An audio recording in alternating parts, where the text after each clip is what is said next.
This episode is brought to you by Audi. The road is calling. Embrace the thrill of the drive with the all-new, fully electric Audi Q6 e-tron. Featuring effortless power, serious acceleration, and advanced Audi tech. It's not just a new EV, it's a new way to experience driving. The all-new, fully electric Audi Q6 e-tron is here. The next chapter of Audi starts now. This episode is brought to you by Peacock. The new Peacock original documentary, Matthew Perry, A Hollywood Tragedy, dives deep into the beloved actor's rise to fame and his tragic death. 5 people, including Perry's personal assistant, 2 medical doctors, and an alleged Hollywood drug dealer known as the Ketamine Queen, were charged with conspiracy to illegally provide Perry with the ketamine. Explore the details of the case in this heartbreaking special, streaming now only on Peacock.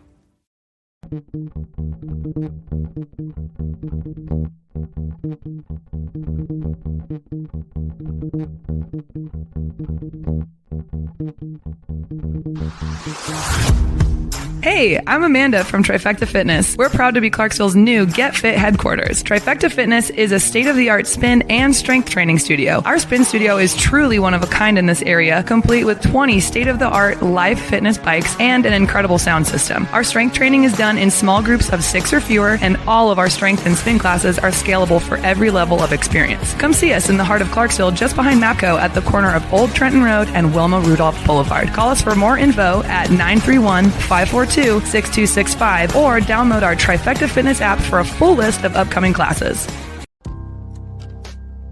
In October 2019, Arlington, Texas was chosen to be the home of a new national museum, unlike any other. The National Medal of Honor Museum will be a unique home of military history. The 100,000 square foot museum will house exhibits, archives, and artifacts relating to the 3,500 U.S. troops who have been awarded the medal, the nation's highest honor for valor in combat. The museum will have 31,000 square feet of galleries dedicated to U.S. troops who have received the award. The museum CEO, former Navy SEAL and NASA astronaut Chris Cassidy, said the museum will focus on education as much as preservation. The building will have 5 areas dedicated to Medal of Honor winners from the Army, Marine Corps, Navy, Air Force, and Coast Guard. The main gallery will be located in a central plaza under a 25,000 square foot slab of steel, which will appear to be suspended in midair. It will be supported by 5 pillars. Black Rifle Coffee is a corporate sponsor of the museum, as are the Dallas Cowboys. The museum's board also includes over a dozen major corporations and 6 Medal of Honor recipients, including David Bellavia, Patrick Brady, and Britt Slabinski. Army Staff Sergeant Bellavia was awarded the medal for clearing an entire house by himself on November 10, 2004, as a squad leader in support of Operation Phantom Fury in Fallujah, Iraq. He killed 4 enemy fighters and wounded a 5th in close quarters battle. Army Major General Brady flew and coordinated the evacuation of 51 seriously wounded men during a firefight in Vietnam in January 1968. Slabinski, a Navy SEAL chief and team leader, led a rescue team of SEALs during Operation Anaconda in Afghanistan in March 2002. Slabinski and his team flew to a mountaintop ambush site to rescue Petty Officer First Class Neil Roberts, who had fallen from the back of a helicopter. Slabinski led the team through almost constant combat against an entrenched Taliban force. Along with the board members, former presidents Jimmy Carter, Bill Clinton, George W. Bush, and Barack Obama serve as honorary directors. The museum. All right. Welcome back.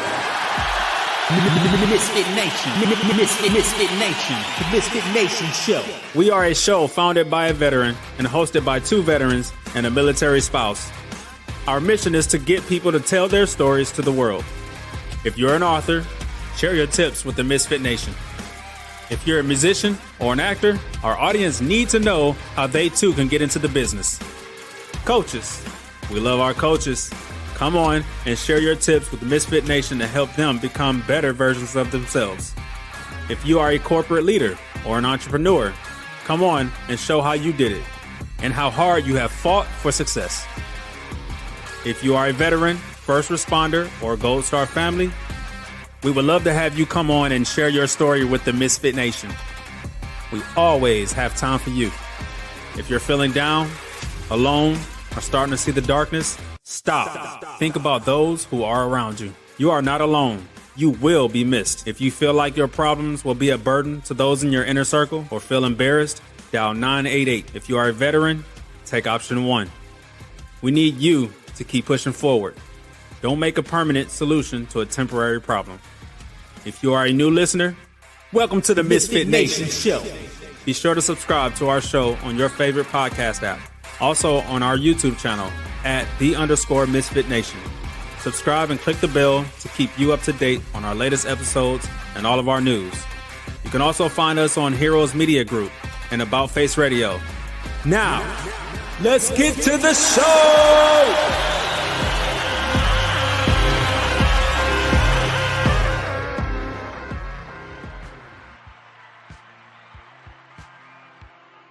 All right.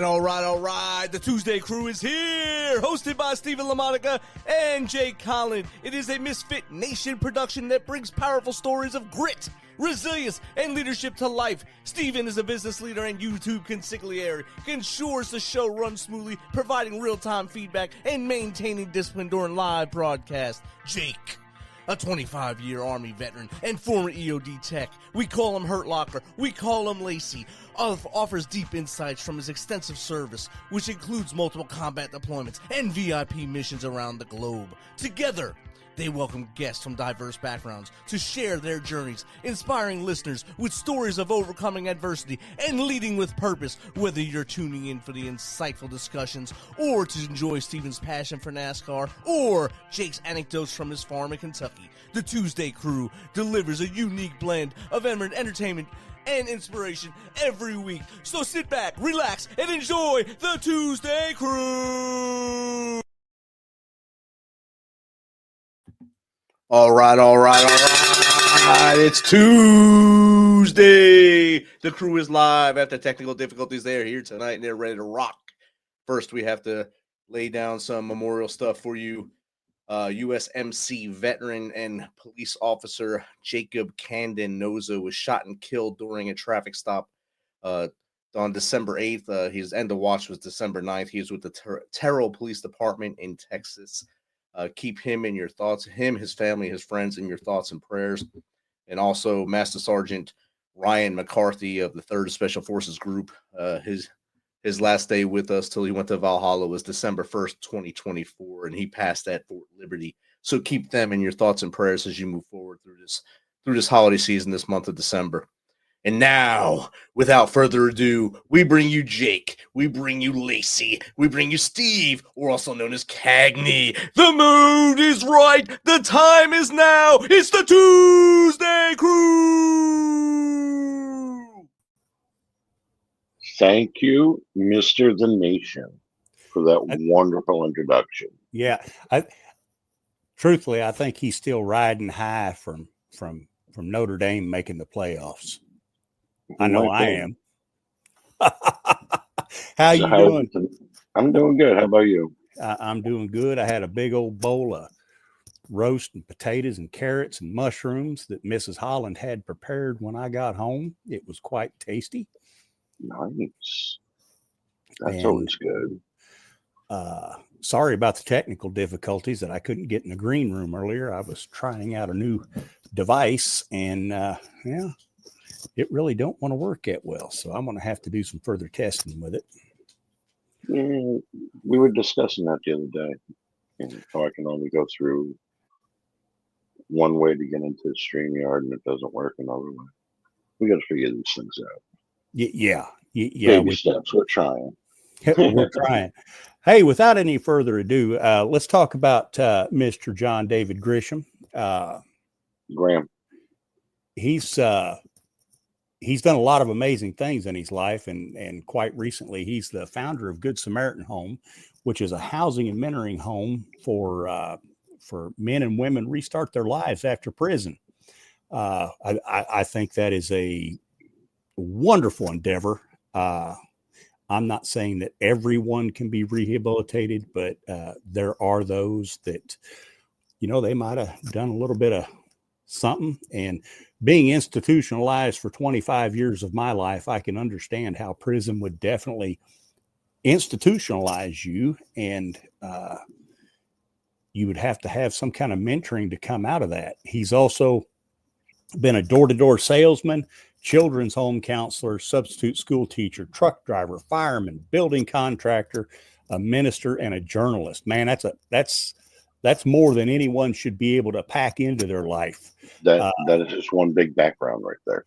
It is. It is. He's tried every aspect and said, okay, this is what I'm settling on. Add walk on water to that, and we can say, hey. Well, when we bring him in, we'll ask him if he has walked on water. He might have. I don't know. Now, so far, I only know one person that's ever done that.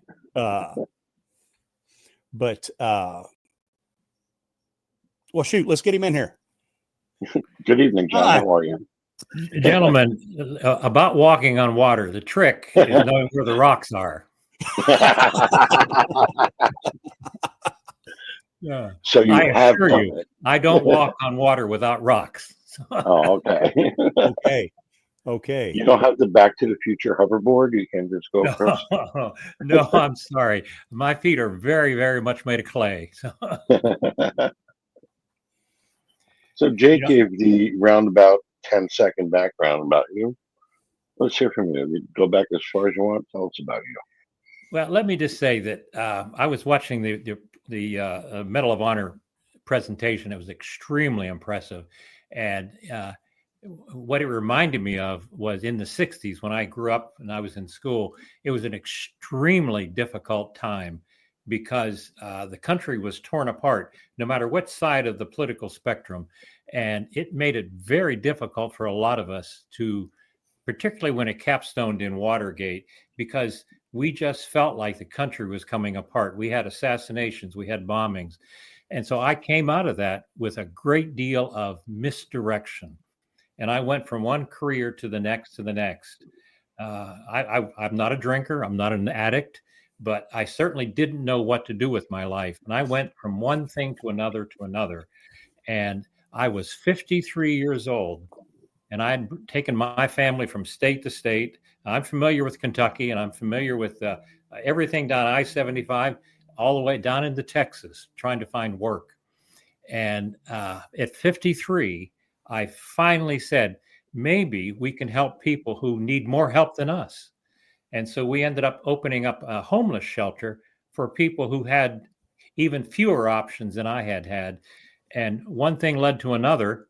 And all my backgrounds, ironically, came into play with Good Samaritan Home, the nonprofit I started, because my construction background, my journalism background, my public speaking background, it all helped me promote Good Samaritan Home.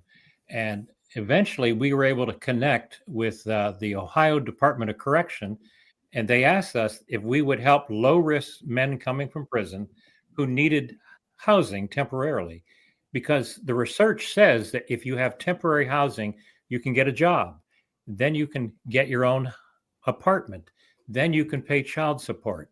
Then you can pay taxes. So that's rehabilitation. Mm-hmm. So the state says, we don't want to pay $109 a day for someone in jail. We would rather have them out paying me taxes. And so it was a program that the Republicans could approve because it's fiscally responsible, and the Democrats could approve because it's morally conscious. So everybody was benefiting. And we started off with just my wife and I using a part of our house as a shelter. And 23 years later, we now have 19 houses, and we have housed nearly 2,500 men and women and helped them get back on their feet. So it's been my life work in a way I never saw happening. But I've also felt like I've been part of something that made a difference in our community. Did you say 2,500? 2,500. Wow. That's amazing. Yes.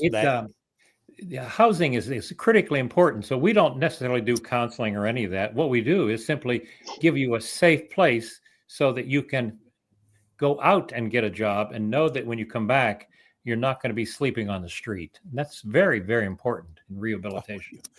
Yes, it is. Yes, it is. Now, is your main place in Ohio now, or?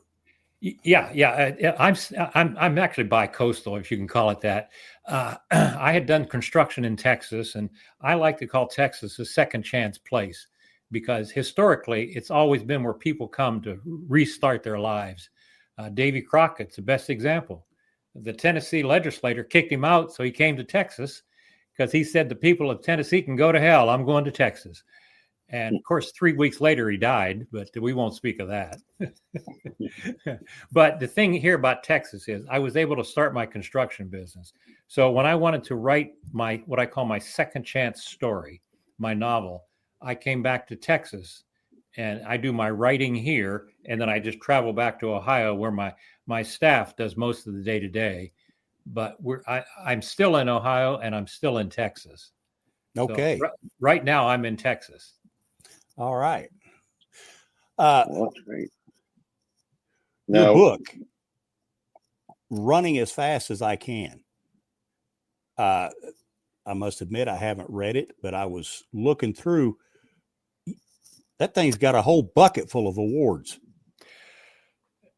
Yeah. Here's the best part. When I published that novel last year after 200 rejections from agents and publishers. And that to me is a story in itself because it's very, very easy to give up. And I kept rewriting, I kept editing, I kept submitting, and I kept getting rejections. And finally, I said, I know this is a good story. The reviews coming back were very positive, but I couldn't break into New York. So what I did was I formed a publishing company called Don Quixote Press, and it's meant for outsiders like me and for people who can't catch the inside break. And when we published that a year ago, it immediately took off, and we've garnered 26 awards with that novel. And what is most impressive is that readers have said, I identified with Daniel, the main character. I felt the emotion. Or one 91-year-old man said, I was up till 3 a.m. reading that book. I couldn't put it down. That to me is the best thing I ever heard. It's the readers. Oh, yes. Definitely the readers, yeah. Your readers and fans. We had a question pop across it from Tyler Collins. Are you part of or affiliated with the CTC Community Transition Center in Lancaster, Ohio? I know Lancaster, but no. We partner with the state of Ohio, the Department of Correction, but we're not officially a part of them. We are an independent housing provider. Okay. Thank you for that question, Tyler. So when you started the housing for people coming out of prison, was there a lot of resistance in the community? I in my naivety, I thought if I just tell people we're doing this good thing, that they will simply gather around and say, thank you, how can we help? But the blowback was immediate and intense. Petitions, neighbors driving by, yelling at us, people throwing cans at my porch, petitions to the city council, ordinances were passed. There were threats. I had a police protection going to one city council meeting, and It took us 7 years of legal battles, but eventually we were able to turn that around. Not with the legal issues. We didn't win in court, although we did. Where we won the people over was, and when the snows came, what I did was I took my snowblower and I did all the sidewalks in the area every time it snowed. And I never said a word, but we cleaned that neighborhood and we fixed up our old house. It's a 140-year-old Victorian, and we made sure it was the nicest house on the block. And I became what I call a neighborhood watchman, where if there was an issue, I made sure that I called the police on it so that our neighborhood was safe. And eventually, those same people who used to wave at us with one finger now use all their fingers. So I say the best sermon I ever preached had a snowblower on it. That's amazing. And you know, a lot of the people that were resisting you they're probably the same people griping to the city council that they don't want people standing on street corners, sleeping on steam grates, yada, yada, yada. But then you go open up a home for them. And it's like, oh, no, not in my neighborhood. You're not, I had one woman say that she was planning to have more children, but because of me, she was afraid to have more children. So I thought it's that same fear we're seeing with immigrants right now. The rapists coming across the borders, or the Haitians that are eating our cats and dogs. It's just fear driven without information. And so the best thing to do is somebody has to be the adult in the room. And so I just tried to be a good neighbor. And one day, one house, one resident, eventually, I would say we won over slowly but surely. And now the local Department of Correction will call us, and the police department will call us and say, can you take this fellow into your home? He's homeless. So, okay. I calculate we saved the local government about $1 million in jail costs. So I Definitely. I understand. I got a question from Ingrid Z-Bone on Google about your book. Running as Fast as I Can has won multiple awards and has been hailed as a masterpiece. What personal experiences inspired you to write this story, and how did you infuse such authenticity into it? That's an excellent question. It's not my story directly, but obviously all fiction is rooted in reality. And I started writing notes or journal notes 50 years ago. And I just wrote my feelings. I call it cheap therapy. And I sat down 10 years ago to take those notes and tell a story. And I tried to take all the things I'd learned and the people I'd run into, but by and large, it follows my highway of left and right detours. But in the story, there are certain tragedies that occurred to the character that have not occurred to me, but they have occurred to people around me. And just without telling too much, it's a tearjerker story. So whoever reads it, keep the Kleenex handy, because you will cry. I still cry when I read it. And I know the ending. But it's very cathartic. Writing for me, and I think it's true for all of us, is that just by getting it out, it's like my mind is blocked. And when I get my thoughts on paper, I just feel relieved. I feel relaxed. I feel as if suddenly that day had meaning and purpose. So writing is a very, very difficult but extremely rewarding process for me. Well, it's to me, when I journal or do anything like it, it's almost like all the day's trouble go through my fingers and out through the end of that pen. And, they end up on the paper, but they all just kind of drain out through that pen. And it kind of works. Now, the best thing about writing is that you get to write your own future. You can say to your friends, be nice to me, or you're going to be in my book, and it won't be good. You hear that, Stephen? I'll stop, Jake. I'm sorry. I had my wife nervous for a couple of years there, but she came out good in this book. That was probably smart on your part. Very smart. I may not look smart, but there's a part of me that is. We got another question that came in on X. It says, you've worn many hats throughout your life: salesman, fireman, minister, and now founder of Good Samaritan Home. How have these diverse roles shaped your perspective on life and your mission to help others? I think I've never been in prison, but I'm very sensitive to people who have made mistakes, because I've made many mistakes myself. And, not knowing what to do or how to do it, I was overeducated but underqualified. And that, to me, is the worst combination, because you think you're better than you are. And if I had just had a good trade job in the beginning, if I had stayed as a fireman, I probably would have had a much smoother life. But I thought I was probably too smart. And it turned out that I was wrong. And I wasted a lot of years after that. So I think it brought in a lot of sympathy into the work that I do, because there, but for the grace of God, it could easily be me in one of my houses. Oh, yeah, yeah. It's surprising how many people in our country are, one paycheck from being homeless, or, and that's just homeless. That's not counting being in prison. But, you get out of jail, if you don't have family to go to, you have nothing.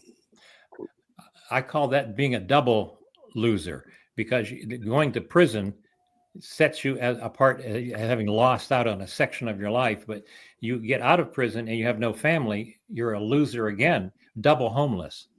And Yes. it makes it extraordinarily difficult. And I had a man named Jimmy who was 67 years old when he came to us. He battled schizophrenia, and he was living in his truck. It was in the winter. He was a vet. And the only thing that saved his life that night was the VA hospital, because he was freezing to death. And they called us and said, "Can you take him into one of your houses?" And all we said was, "We can take him if you were required he take his schizophrenia medication." And he did. And he came to us, and it was supposed to be for a short stay until he stabilized. 14 years later, he was still with us. And he said, "This was the only home I ever had." And he died at 81 in our house. He died a free man and a happy man. That to me is worth it all right there. Yeah, that's definitely a good ending to a bad situation. That definitely is. Wow, we got questions rolling in just from everywhere. This is from at Heart 3 I Heart Men on X. Good Samaritan Home is a powerful initiative to help men and women restart their lives after prison. What challenges did you face in launching this program, and what impact have you seen so far? I think the legal issues we had to face, I didn't mention it before, but at one point I had a man stab me on the courthouse steps. It was superficial wound, but it scared the hell out of me, because I realized how vulnerable we all can be. But he had been one of our former residents who was mentally ill. And what he was reaching out to and stabbing was not me. It was what he saw in his mind. But what happened was somebody wrote to the newspaper and said, "We'd like to pay that man's bail so he could finish the job." That's the sort of hostility we faced. But that has all disappeared, as I said, through the snowblower type of approach. Mm-hmm. But what it taught me was I had no option. This was the only place I could go. This was the only place I could live. We had virtually no income at the time, so I couldn't move or take another job. So I had to stay. And what it taught me was that if you have a vision or a commitment, if you have a dream, if you stay with it, it will be hard. But if you're committed to it, do not look back and keep going. And I believe today, the reason the Good Samaritan is alive today is because we had no choice in the beginning, and we worked through those hard times. You like to think it's easy, just have a dream, go out and do it and pick up a grant, but it's terribly difficult. But we went very carefully through the wilderness into the promised land. Let's put it that way. Okay. Now, are you privately funded, or do you take donations, or? Well, we don't solicit donations, although people will sometimes send us something. What we do is, as a licensed contractor with the state of Ohio, we contract or partner with them for housing provider, and they pay us a per diem that is much less than jail, but it's enough to pay our bills. So if we have 5 men in a house, we get per diem, and that pays the mortgage, it pays the utilities, it pays staff. And as a nonprofit, we break even. And Okay. that's really all we wanted. That's all we wanted. All right. Well, it's just good to see that you have that support there, and that the state is paying for that. Well, part of it is it's not a popular program because the fact that you're dealing with people who have they've put themselves in a self-imposed exile. They're not victims. They have been victimizers. So there's little sympathy. So for us to get solicit donations would be difficult because most people would not be inclined. But the state, the whole purpose of our government is to take care of the jobs that benefit the community, but may not necessarily be popular. Like recycling is not popular. Well, technically, that's what we're doing. We're recycling broken men. Okay. Now, you talked about your gentleman, Jimmy, I believe you said his name was, Yes, sir. that came, stayed with you for 14 years, died a free man. Yeah. What's another one of your big success stories that you've had? The very first fellow we had come, his name was Reggie, and he came from Cleveland, and we were in a rural white small community near Dayton. And so there was immediate apprehension because this was during a lot of racial tension. And so he came into this white community out of prison, afraid of the white community, and the neighbors were afraid of him. And he stayed with us for give or take 6 months to a year, but he stayed in contact. And he eventually got a job, got married, and just last week he called me, and he'll touch base every year. And he says, I've never looked back. I've never gotten in any trouble. I've raised my kids, and I'm an over-the-road truck driver. And he said, I just read your book, and I want to tell you how much I appreciated it. So that to me said volumes because he wasn't coming back asking for help. He was coming back as an equal. He was saying, I've made it. And he wanted to say thank you. Awesome. Yeah. It felt good. It felt like it was all worthwhile. Now, have any of your former residents written a book talking about their time that they spent with you? No. Actually, what we deal with primarily, we have people, because of the fact they come to us with very few family options, and 60 to 80% have addiction issues, and many of them can't read or write. Okay. Yeah, we're basically, and many of them are looking for disability because of their either physical or mental limitations. But I had one fella who clearly he had struggled, and he was generally considered violent. But for us, he was always gentle. And we called him Bear because he was so big. But he helped me move a refrigerator. And he became more of a protector for my wife when she was doing some work around the house. And I found him to be a very, very good man to work with. And I took him to lunch for helping me. And he had mentioned, I heard you wrote a book. I want to write a book too. Would you read it for me? But I said, of course, just send me the first chapter. Well, it turns out he can't read or write. So what he did was he sent me a memory stick with interviews that he had somebody do. And he told his story on those, on that memory stick. Now, will it be a book? Probably not. But the fact is he shared something with me that was very personal and very important. And I think eventually somewhere, somehow it could be part of a book. Yes. And like an insert, but it won't be the whole story. Yeah. If what I'd like to see somewhere is that in the back of my mind, I'm working on an anthology of short stories that each person can tell one short story, and that can become a book in itself. And I think that could work because it would give voice to some people who have no voice. And then we could publish that through Don Quixote Press. because it's already an established publisher. So I'm working real hard on that idea over the Christmas break. Okay. That sounds like it would be something amazing, just putting a whole bunch of stories together like that. Yes. It would be a firsthand Now, view. Yeah, what I wrote Mhm. was fiction, but this could be much more personal, I think, for them. Yes. All right. We have a question from Helen. Go to Helen Wait on X. What motivated you to dedicate your life to helping former inmates re-enter society successfully? To be candid, I don't consider myself necessarily a bleeding heart.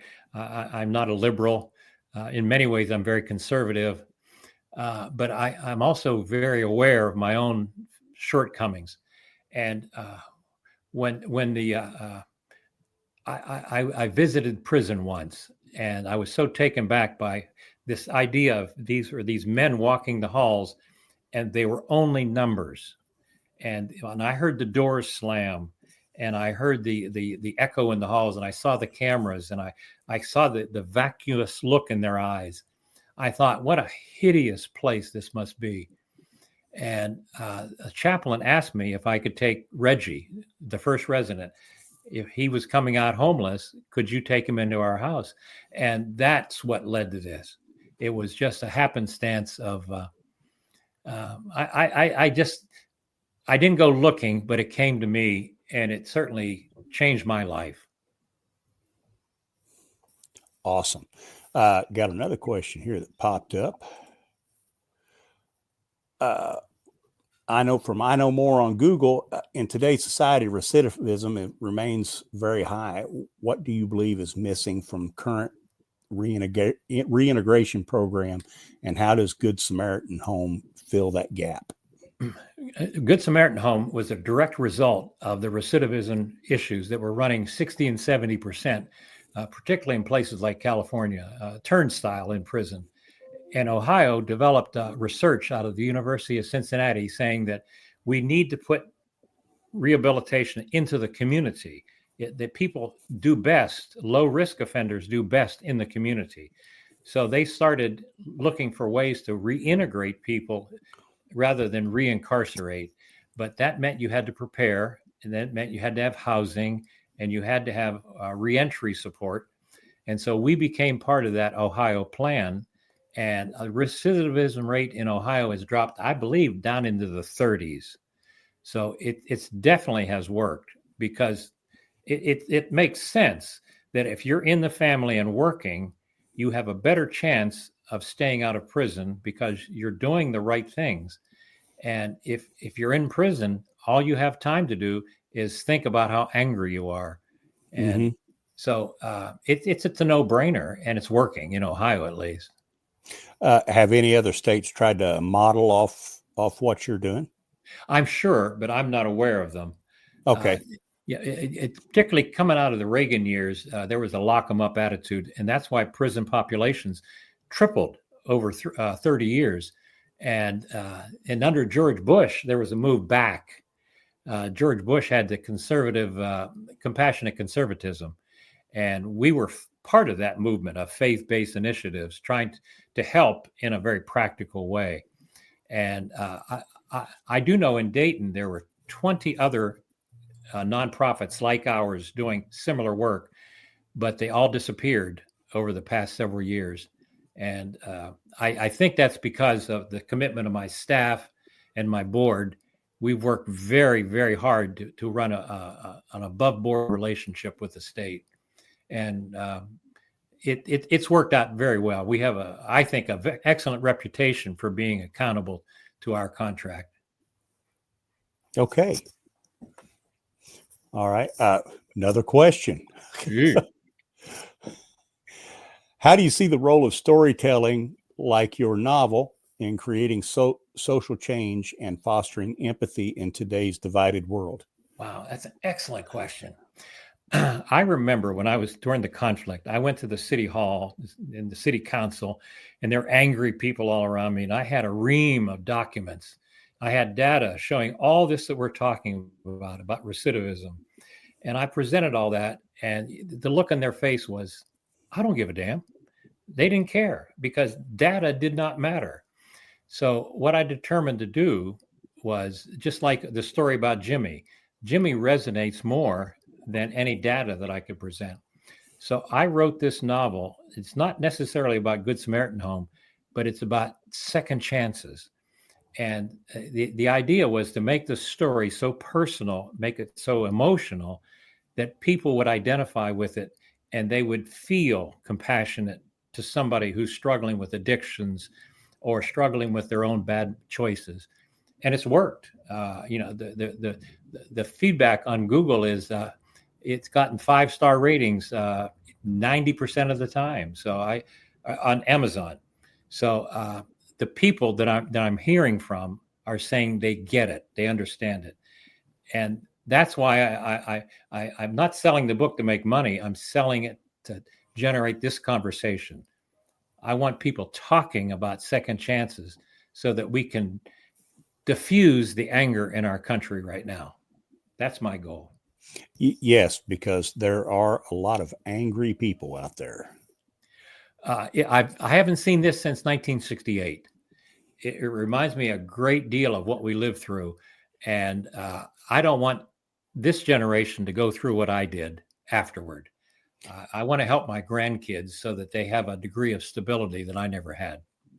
And is the turmoil that you went through in the 60s, is that kind of what's kind of shaping this and kind of driving you toward the empathy and the, being nice to other people and trying to foster that niceness and civility between people? Now, I have to be fair. My wife says at times I'm not very nice. My staff concurs because I can be a real grump.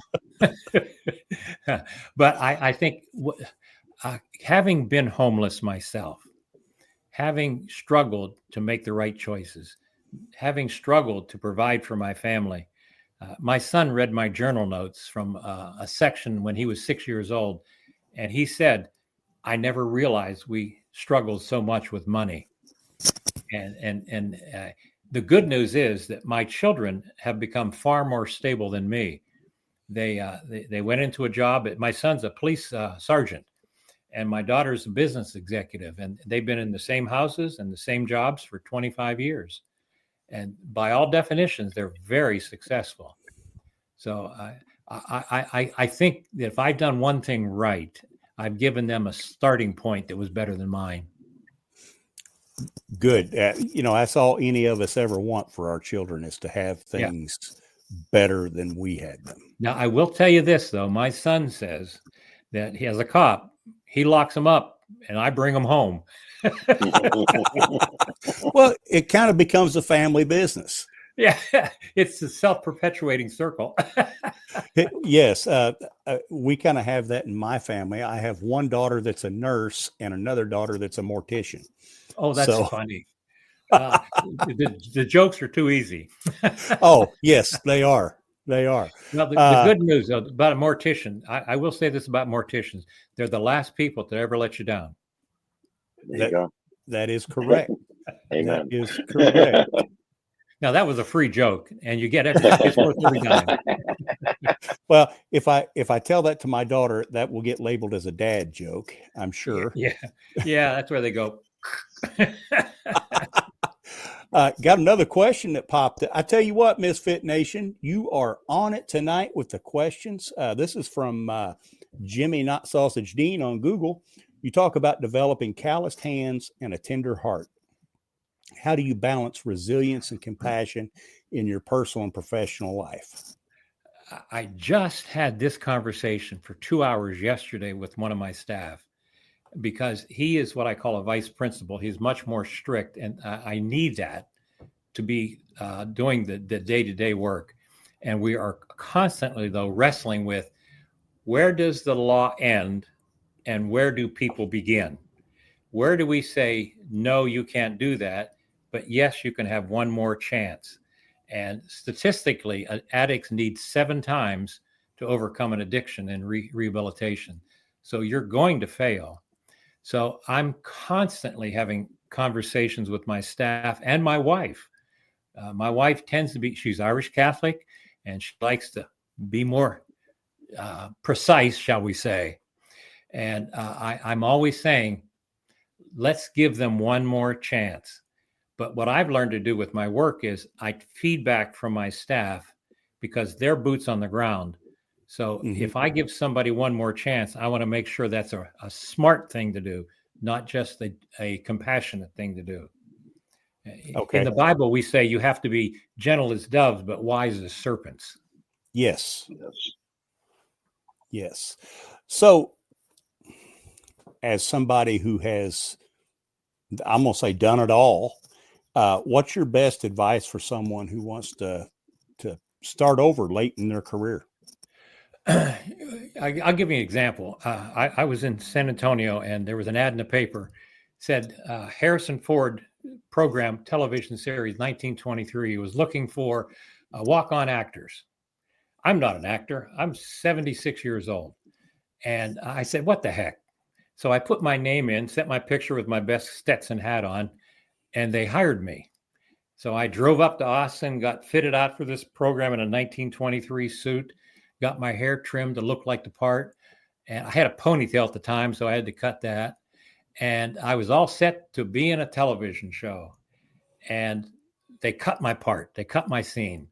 But they paid me $32.35 for my day in Austin. So technically, I'm an actor. But here's the point. Here's the point. I'm not an actor by persuasion or personality. I don't like the acting business. It's terrible business. But I wanted to try something different and stretch. So if you want to start something, if you want to go somewhere, take a different road tomorrow. That's the first step. Try a different menu at the restaurant. Try a different restaurant. Try something new. Go outside your comfort zone. And if you want to start a business, I would say do your homework, because I guarantee you won't make money at it initially. Absolutely. We were 5 years to turn any sort of income on Good Samaritan Home. So I had no salary. But today, obviously, we're able to pay for 10 staff and 19 houses. But it took a lot of work. So I would say get a lot of good advice and be willing. And here's the key: be willing to take risks, but think through them. Because if we didn't take risk, we would never have gotten our second house, and maybe not our first. But we did, and the end product was it. We've been able to help 2,500 people with it. That's that number still astounds me. That's amazing. That is amazing. And I'm sure you've had more successes than failures. And it's. We define success very simply as we offer you in the beginning 90 days, and sometimes it'll be longer, and the average stay is a year. But we offer it to you, and we want you to find a job. But if you don't find a job because you refuse to look, that's on you, not on us. So as long as you did what we asked and kept your house part clean and didn't cause my staff a problem, you're a success, and you stayed out of jail. So now what you did after us, I can't control. Yes. So I like to say that we're riding short ponies, so we always shoot low. So we always ask everybody that's on here three tips or three things that you do every morning that's non-negotiable, that, or to start your day, or three tips that you have for people out there listening. Take your pick of which one you want to do, and let us know. Well, at my age, my ego writes more checks than my body can cash. So I make sure that I get up in the morning and do my exercises. And just mostly just stretching. You see the wall behind me, the mountains. That's where I go climbing. And it's because I've been able to keep, not fit, but I've been able to keep loose enough to keep my joints moving. And I try to eat healthy, which is real basic, but then I try to make sure that I keep myself focused on what has to be done today. Because most of my days are spent either at the computer or alone writing. So it'd be very easy to drift. So I set a schedule in the morning, and even though I may have to change it, at least I started off on the schedule, and I can look at it and say, I did this, this, and this. So discipline, self-discipline, I think, is a very important part of not just being an entrepreneur, but it's a part of being healthy. I have my friends who are much younger than me who watch television all day, and I think they've aged prematurely because of that. So I try to avoid those things as much as possible. I completely understand. Well, John, first of all, bless you for what you do. This is a great endeavor. Thank you for doing this. Actually, this has been a great time for me tonight. And just for the record, I lived in Frankfort, Kentucky for, I think, 2 years. So it's a beautiful state and a beautiful town. I like Frankfurt because that is where the nectar of the gods is made. You're not talking about Coca-Cola. No, but there are some sacrilegious people out there that mix it with Coca-Cola. But you could say it is Coca-Cola. You know, we always knew when the corn was brewing because you could smell it coming right down the Kentucky River, and it was the smell of yeast was phenomenal. I would get a buzz, and I don't drink. Yes. And I just want to mention, thank you for releasing the cheat code on getting a book out. You know, start your own publishing company, because we have people in the group that write books and they have a hard time. They're like, okay, so now all you got to do is open up your own publishing company to publish your book. I've had to work very hard with the publishing end of it. Publishing is most books I've learned. The average book sells less than 250 copies in a lifetime. Most of them don't sell. So by those standards, I've been very, very successful, but I've worked hard at it. And what I want to do with those awards is I want to send them all to New York and say, take that, cowboy. All those people. I was going to ask you about that. And yeah, it would be nice to kind of turn your nose at all the people that told you no. Well, it's like John Kennedy said, the best revenge is living well. Yes. And that's what we're trying to do. And these conversations, I'm having a ball with these because we're talking about what I feel to be substantive issues, but we're having fun. Oh, yeah. And the questions I think are great. That's a wonderful, wonderful tool. Hey, I tell you what, the Misfit Nation did not let us down this evening. I want to thank you all for the questions. You kept up a steady stream of them. Thank you very much. Well, let me say this, if I may. If somebody wants to reach me beyond this, my website is johndavidgraham.com, and there's a contact link. Just send me an email. I'm glad to talk to you. All right. And Misfit Nation, remember the name of the book by John David Graham is Running as Fast as I Can. Get out there, get the book, show this man some love. And again, thank you for joining us this evening. My pleasure, gentlemen. I would say you've been as scholars and gentlemen, but since we have videos here, so people see that you're not scholars and gentlemen. Don't tell anybody that. Yeah. Don't be starting stories now. Yeah, we need to go to audio only. Hey, Mama always said I got a face made for radio. Oh, I understand it perfectly. Oh, listen, I had a ball, guys. Thank you so much. Thank you, John. It was a great chat. Good night, Misfit Nation.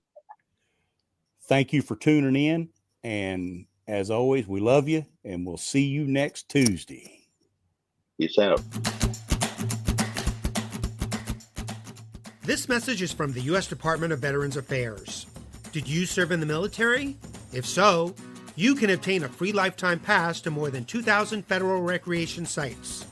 These sites are located across more than 400 million acres of public lands, including national parks, wildlife refuges, and forests.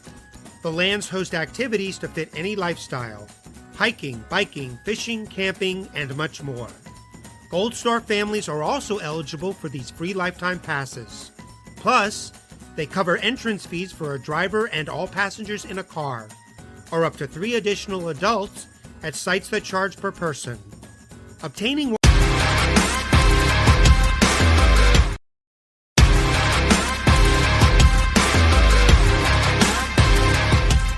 Thanks for checking us out and being a part of the Misfit Nation show. Don't forget to visit our website at themisfitnation.com.